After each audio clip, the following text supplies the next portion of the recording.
Olá, doutoras, doutores, aspirantes e curiosos sobre o direito. Meu nome é Marjorie Mangion, eu sou advogada e esse é o canal Puro Direito. Antes de iniciarmos, por favor, se inscrevam no canal, curtam, compartilhem e ativem as notificações, clicando no sininho. Hoje nós vamos falar sobre a Lei nº 14.010, de 10 de junho de 2020, que dispõe sobre o regime jurídico emergencial e transitório das relações jurídicas de direito privado, RJTT, no período da pandemia do coronavírus, ou seja, da Covid-19. Artigo 1º. Essa lei institui normas de caráter transitório e emergencial para a regulação de relações jurídicas de direito privado em virtude da pandemia do coronavírus, Covid-19, referente à prescrição e decadência. Artigo 3º. Os prazos prescricionais consideram-se impedidos ou suspensos, conforme o caso, a partir da entrada em vigor desta lei até 30 de outubro de 2020. Parágrafo 1º. Este artigo não se aplica enquanto perdurarem as hipóteses específicas de impedimento, suspensão e interrupção dos prazos prescricionais previstas no ordenamento jurídico nacional. Parágrafo 2º. Este artigo aplica-se à decadência, conforme ressalva prevista no artigo 207 da Lei nº 10.406, de 10 de janeiro de 2002, ou seja, ao Código Civil. Vamos verificar agora o artigo 207 do Código Civil. Salvo disposição legal em contrário, não se aplicam à decadência as normas que impedem, suspendem ou interrompem a prescrição.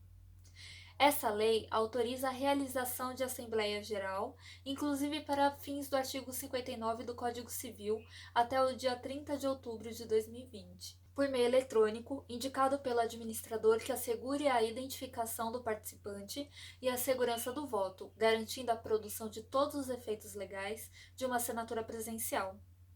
Artigo 59.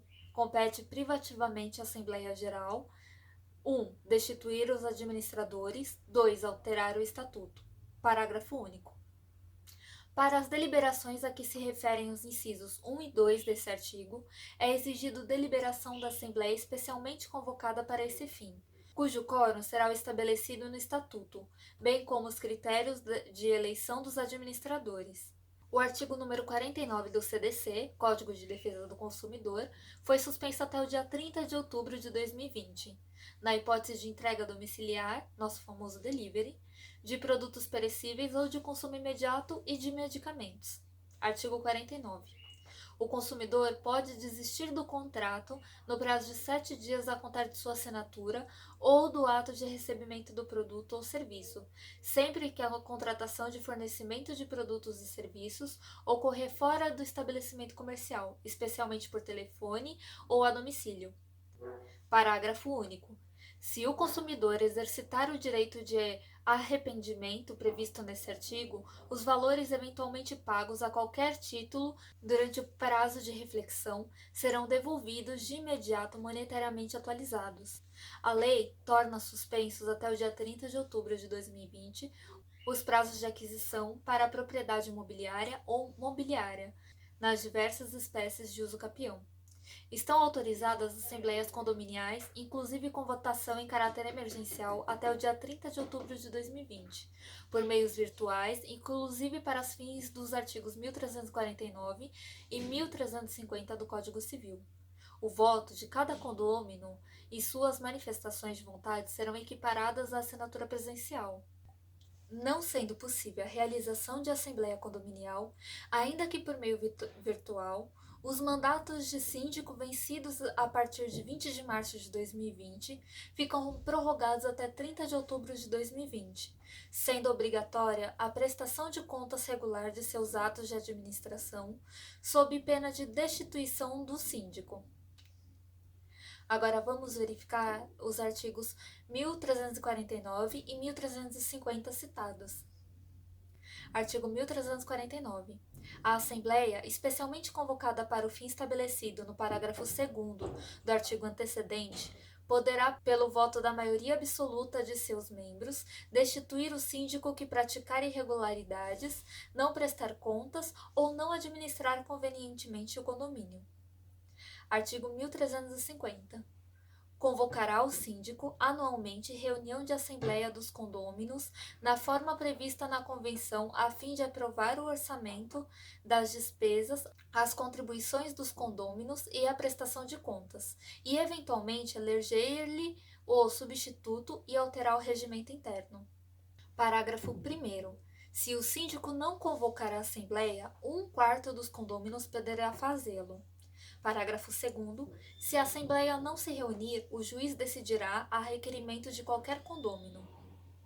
Referente ao regime concorrencial, ficam sem eficácia em relação a todos os atos praticados e com vigência de 20 de março de 2020 até 30 de outubro de 2020, ou enquanto durar o estado de calamidade pública reconhecido pelo Decreto Legislativo número 6, de 20 de março de 2020, os seguintes artigos, parágrafos e incisos da Lei nº 12.529, de 30 de novembro de 2011. Artigo 36. Constitui infração da ordem econômica, independentemente de culpa, os atos sob qualquer forma manifestados que tenham por objeto ou possam produzir os seguintes efeitos, ainda que não sejam alcançados. Parágrafo 3º. As seguintes condutas, além de outras na medida em que configurem hipótese prevista no caput desse artigo e seus incisos, caracterizam infração da ordem econômica. Inciso 15. Vender mercadoria ou prestar serviços injustificadamente abaixo do preço de custo. Inciso 17. Cessar parcial ou totalmente as atividades de empresa sem justa causa comprovada. E artigo 90. Para efeitos do artigo 88 dessa lei, realiza-se um ato de concentração quando, inciso 4º, 2 ou mais empresas celebram contrato associativo, consórcio ou joint venture. Parágrafo único. Não serão considerados atos de concentração para os efeitos do disposto no artigo 88 dessa lei, os descritos no inciso 4º do caput, quando destinados às licitações promovidas pela administração pública, direta e indireta, e aos contratos delas decorrentes. Torna-se assim necessário verificar o artigo 88 da Lei 12.529. Artigo 88. Serão submetidos ao CAD, pelas partes envolvidas na operação, os atos de concentração econômica em que, cumulativamente, 1. Pelo menos um dos grupos envolvidos na operação tenha registrado no último balanço o faturamento bruto anual ou volume de negócios total no país no ano anterior à operação, equivalente ou superior a 400 milhões de reais. E 2. Pelo menos um outro grupo de envolvido na operação tenha registrado no último balanço faturamento bruto anual ou volume de negócios total no país no ano anterior à operação equivalente ou superior a 30 milhões de reais. Os valores mencionados no inciso 1 e 2 do caput desse artigo poderão ser adequados simultânea ou independentemente por indicação do plenário do CAD, por portaria interministerial dos ministros de Estado da Fazenda e da Justiça. Parágrafo 2º.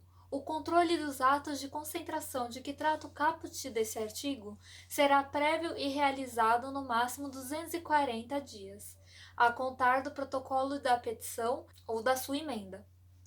Parágrafo 3º. Os atos que se subsumirem ao disposto no caput desse artigo não podem ser consumados antes de apreciados nos termos desse artigo e do procedimento previsto no caput 2 do título 6 desta lei, sob pena de nulidade, sendo ainda imposta multa pecuniária de valor não inferior a 60 mil reais, nem superior a 60 milhões de reais, a ser aplicada nos termos da regulamentação, sem prejuízo de abertura de processo administrativo nos termos do artigo 69 dessa lei. Parágrafo 4º. Até a decisão final sobre a operação, deverão ser preservadas as condições e concorrências entre as empresas envolvidas sob pena de aplicação das sanções previstas no parágrafo 3º desse artigo. Parágrafo 5º.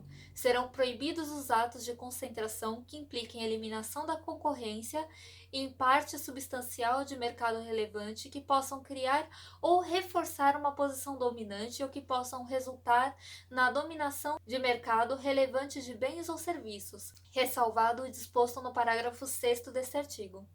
Parágrafo 6. Os atos a que se refere o parágrafo 5º deste artigo poderão ser autorizados desde que sejam observados os limites estritamente necessários para atingir os seguintes objetivos: 1. Cumulada ou alternativamente: a. Aumentar a produtividade ou a competitividade. B. Melhorar a qualidade de bens ou serviço. Ou C. Propiciar a eficiência e o desenvolvimento tecnológico e econômico. E inciso 2. Sejam repassados aos consumidores parte relevante dos benefícios decorrentes. Parágrafo 7º. É facultado ao CAD, no prazo de 1 ano a contar da respectiva data de consumação, requerer a submissão dos atos de concentração que não se enquadrem no disposto neste artigo. Parágrafo 8º. As mudanças de controle acionário de companhias abertas e os registros de fusão, sem prejuízo da obrigação das partes envolvidas, devem ser comunicados ao CAD pela Comissão de Valores Mobiliários, CVM, e pelo Departamento Nacional do Registro do Comércio do Ministério do Desenvolvimento, Indústria e Comércio Exterior, respectivamente, no prazo de 5 dias úteis para, se for o caso, ser examinados. Parágrafo 9º. O prazo mencionado no parágrafo 2º deste artigo somente poderá ser dilatado, inciso 1º, por até 60 dias e prorrogáveis, mediante requisição das partes envolvidas na operação, ou 2, por até 90 dias, mediante decisão fundamentada do tribunal em que sejam especificadas as razões para a extensão, o prazo da prorrogação, que será não renovável, e as providências cuja realização seja necessária para o julgamento do processo. Vamos voltar para a Lei 14.010.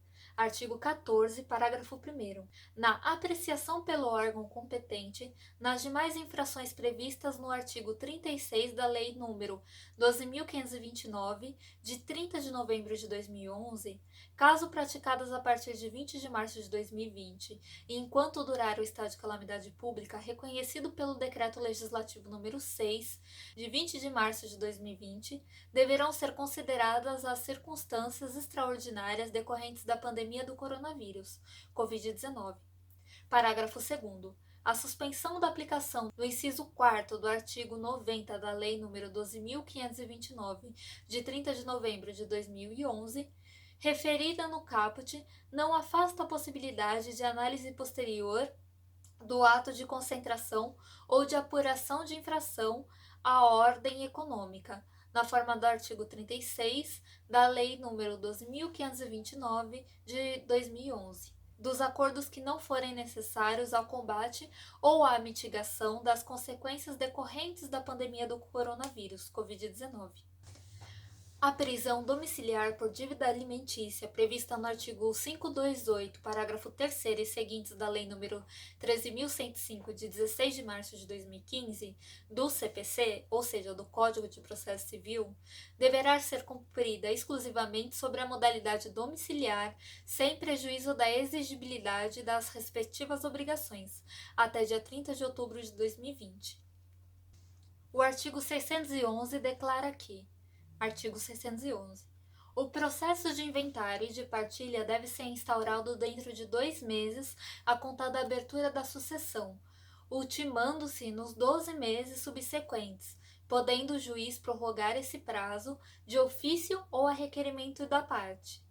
O artigo 16 da Lei nº 14.010 dilatou o prazo do termo inicial de sucessões abertas a partir de 1º de fevereiro de 2020 para dia 30 de outubro de 2020, e o prazo de 12 meses presentes no mesmo artigo, caso tenha sido iniciado antes de 1º de fevereiro de 2020, ficará suspenso o prazo para a conclusão do processo de inventário ou de partilha. Os artigos 52, 53 e 54 da Lei 13.709, de 14 de agosto de 2018, ou seja, a Lei Geral de Proteção de Dados, LGPD, passa a vigorar a partir de 1º de agosto de 2021. Das sanções administrativas. Artigo 52. Os agentes de tratamento de dados, em razão das infrações cometidas às normas previstas nesta lei, ficam sujeitos às seguintes sanções administrativas, aplicáveis pela autoridade nacional. 1. Advertência com indicação de prazo da adoção de medidas corretivas. 2. Multa simples de até 2% do faturamento da pessoa jurídica de direito privado, grupo ou conglomerado no Brasil, no seu último exercício, excluído nos tributos, limitada no total a 50 milhões de reais por infração. 3. Multa diária, observado o limite total a que se refere o inciso 2º. Inciso 4. Publicização da infração após devidamente apurada e confirmada sua ocorrência. 5. Bloqueio dos dados pessoais a que se refere a infração até sua regularização. 6. Eliminação dos dados pessoais a que se refere a infração. Inciso 10. Suspensão parcial do funcionamento do banco de dados a que se refere a infração pelo período máximo de 6 meses, prorrogável por igual período, até a regularização da atividade de tratamento pelo controlador. Inciso 11. Suspensão do exercício da atividade de tratamento dos dados pessoais a que se refere a infração pelo período de, no máximo, 6 meses, prorrogável por igual período. 12. Proibição parcial ou total do exercício de atividades relacionadas a tratamento de dados. Parágrafo 1º. As sanções serão aplicadas após procedimento administrativo que possibilite a oportunidade de ampla defesa, de forma gradativa, isolada ou cumulativa, de acordo com as peculiaridades do caso concreto e considerados os seguintes parâmetros e critérios. 1. A gravidade e a natureza das infrações e dos direitos pessoais afetados. 2. A boa-fé do infrator. 3. A vantagem auferida ou pretendida pelo infrator. A condição econômica do infrator. A reincidência. 6. O grau do dano. 7. A cooperação do infrator. Inciso 8. A adoção reiterada e demonstrada de mecanismos e procedimentos internos capazes de minimizar o dano, voltados ao tratamento seguro e adequado de dados, em consonância com o disposto no inciso 2 do parágrafo 2º do artigo 48 dessa lei. Inciso 9. A adoção de política de boas práticas e governança. 10. A pronta adoção de medidas corretivas. Inciso 11. A proporcionalidade entre a gravidade da falta e a intensidade da sanção. Parágrafo 2º. O disposto nesse artigo não substitui a aplicação de sanções administrativas, civis ou penais definidas na Lei nº 8.078, de 11 de setembro de 1990, e em legislação específica. Parágrafo 3º. O disposto nos incisos 1, 4, 5, 6, 10, 11 e 12 do caput deste artigo poderá ser aplicado às entidades e aos órgãos públicos sem prejuízo do disposto na Lei nº 8.112, de 11 de dezembro de 1990, na Lei 8.429, de 2 de junho de 1992 e na Lei nº 12.527, de 18 de novembro de 2011. Parágrafo 4º. No cálculo do valor da multa de que trata o inciso 2 do caput desse artigo, a autoridade nacional poderá considerar o faturamento total da empresa ou grupo de empresas quando não dispuser do valor do faturamento no ramo de atividade empresarial em que ocorreu a infração, definido pela autoridade nacional, ou quando o valor for apresentado de forma incompleta ou não for demonstrado de forma inequívoca e idônea. Parágrafo 5º. O produto da arrecadação das multas aplicadas pela ANPD, inscritas ou não em dívida ativa, será destinado ao Fundo da Defesa de Direitos Difusos de que tratam os artigos 13 da Lei nº 7.347, de 27 de julho de 1985, e a Lei nº 9.008, de 21 de março de 1995. Parágrafo 6º. As sanções previstas nos incisos 10, 11 e 12 do caput desse artigo serão aplicadas: 1. Somente após já ter sido imposta ao menos uma das sanções de que tratam os incisos 2, 3, 4, 5 e 6 do caput desse artigo para o mesmo caso concreto; e 2. Em caso de controladores submetidos a outros órgãos e entidades com competências sancionatórias, ouvidos esses órgãos. Parágrafo 7º. Os vazamentos individuais ou os acessos não autorizados de que trata o caput do artigo 46 dessa lei poderão ser objeto de conciliação direta entre controlador e titular, e caso não haja acordo, o controlador estará sujeito à aplicação das penalidades que trata esse artigo. Artigo 53. A Autoridade Nacional definirá, por meio de regulamento próprio sobre sanções administrativas, a infrações a esta lei, que deverá ser objeto de consulta pública. As metodologias que orientarão o cálculo do valor base das sanções de multa. Parágrafo 1º. As metodologias a que se refere o caput desse artigo devem ser previamente publicadas, para a ciência dos agentes de tratamento, e devem apresentar objetivamente as formas e dosimetrias para o cálculo do valor base das sanções de multa, que deverão conter fundamentação detalhada de todos os seus elementos, demonstrando a observância dos critérios previstos nesta lei. Parágrafo 2º. O regulamento de sanções e metodologias correspondentes deve estabelecer as circunstâncias e as condições para a adoção de multa simples ou diária. Artigo 54. O valor da sanção de multa diária aplicável às sanções e a esta lei deve observar a gravidade da falta e a extensão do dano ou prejuízo causado a ser fundamentado pela autoridade nacional. Parágrafo único. A intimação da sanção de multa diária deverá conter, no mínimo, a descrição da obrigação imposta, o prazo razoável estipulado pelo órgão que o seu cumprimento e o valor da multa diária a ser aplicada pelo seu descumprimento.